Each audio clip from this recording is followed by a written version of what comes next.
அஸ்ஸலாமு அலைக்கும் வரஹ்மத்துல்லாஹி வபரகாத்துஹு. நாளும் ஓர் அமுதமொழி.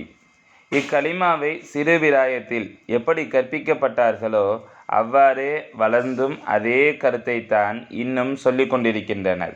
இதற்கு மேலுள்ள கருத்தை விளங்குவதற்கு பலருக்கும் விருப்பம் இருப்பதில்லை, முயற்சி எடுப்பதும் இல்லை. ஆனால் கலிமாவின் உட்பொருளை விளங்க வேண்டும், அடுத்த படியில் இறங்க வேண்டும்.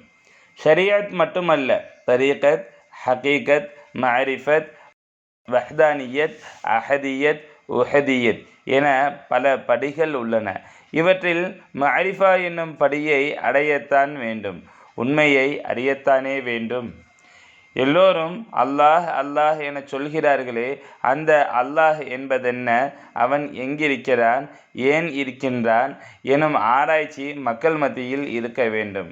சங்கீமிகு ஷேഖநாயகம் குதுபுஸ்ஸமான் ஷம்சுல் உஜூத் ஜமாலியா அசையீத் ஹலீல் அன் மௌலானா அல் ஹசனியுல் ஹுசைனியுல் ஹாஷிமி கத்தஸல்லாஹு சிர்ரஹுல் அலீம் அவர்கள் 13/11/1995 அன்று திண்டுக்கல் டாக்டர் அப்துல் ஹக் அவர்களின் இல்லத்தில் நடைபெற்ற ஏகத்துவ மெய்ஞான சபை மாதாந்திர சிறப்பு கூட்டத்தில் ஆற்றிய ஆன்மீக சொற்பொழிவிலிருந்து